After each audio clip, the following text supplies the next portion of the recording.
The entire Bible, every single book is trying to fix something that broke in Genesis chapter 3, including the stuff that's broken in your life right now.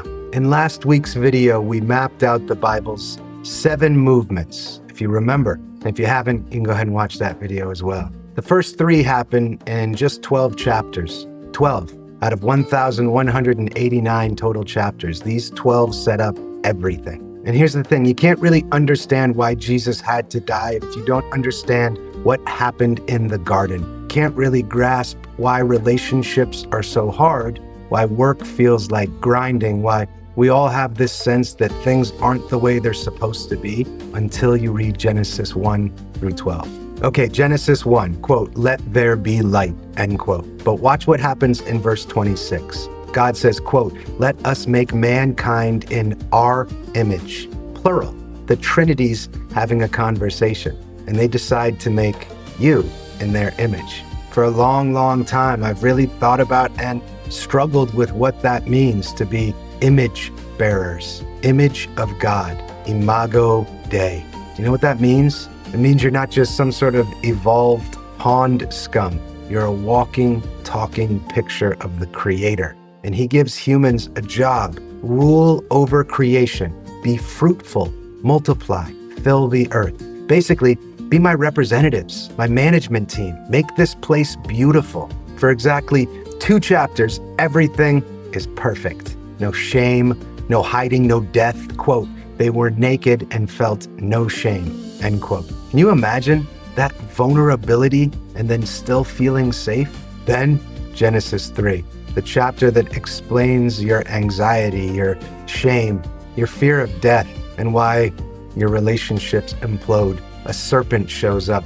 Now stay with me. This isn't just a snake story. The Hebrew word is Nachash.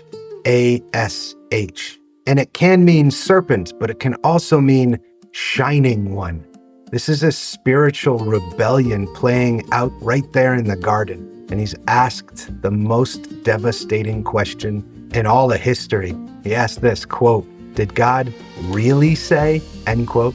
Look, every temptation that you're faced with, it starts with that question.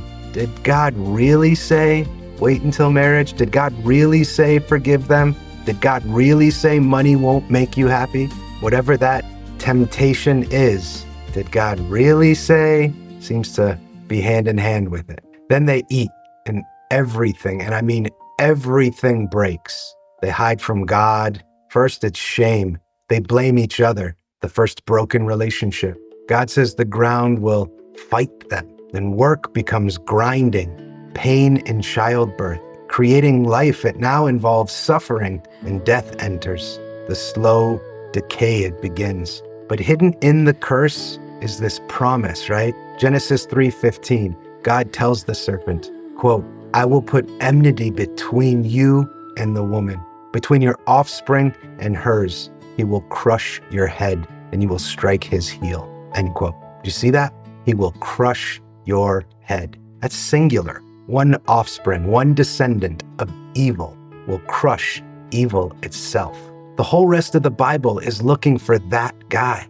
So humanity spirals. Cain kills Abel, violence multiplies, the flood, Babel. We try to make a name for ourselves without God. It's a disaster. And then, chapter 12, God picks the most random old guy, Abram. No kids, no future, and he makes an insane promise. Quote, "I will make you into a great nation. I will bless you. All peoples of earth will be blessed through you." Hold up, so this childless nobody is going to bless everyone?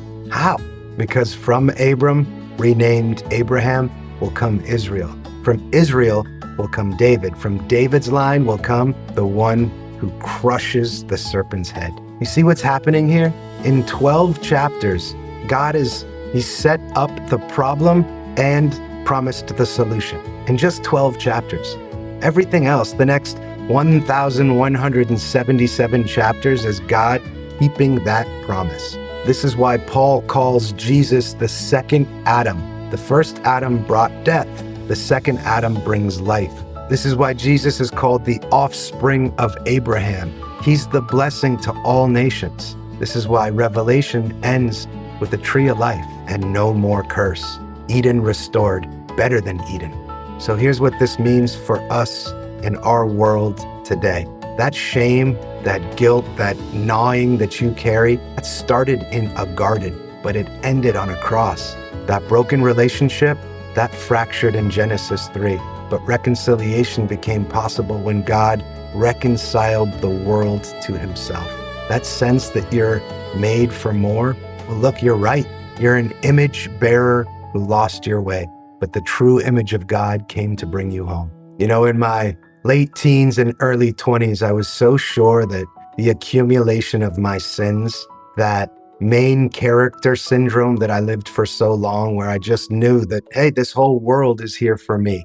It revolves around me. You know, when I woke up from that daze, it was nauseating, the amount of sin, hurt, pain, trouble that I had caused so many other people. I was certain, hey, my number was done. I was up. There's no way heaven in that little tiny narrow gate had room for me. And then I really read the Bible, and I really, for the first time, understood what grace was, what surrender was. I've got a pretty simple challenge for you this week. Try reading Genesis 1 through 12, like 20 minutes a day. But read it looking for yourself, for your struggles, for your hopes. And when you read about Adam and Eve hiding, think about what you're hiding. When you read about Cain's anger, think about your own rage. And when you read about Babel's pride, think about where you're trying to make a name for yourself. This is one that I struggle with a lot more often than I'd like to admit. And when you read about Abraham's faith, think about what impossible thing God might be calling you to just trust him with. Every problem in your life, I mean every single one, is addressed in these 12 chapters. Either the curse is here or the cure starts here. My friend, the Bible's not just ancient history. It's your history. It's my history. It's explaining why you are the way you are. And more importantly, it's showing you the way home. My friend, my name's Adam. If you enjoyed this video, please do make sure you're subscribed. We got another video coming next week, and I can't wait to see you then. Onward, and God bless you.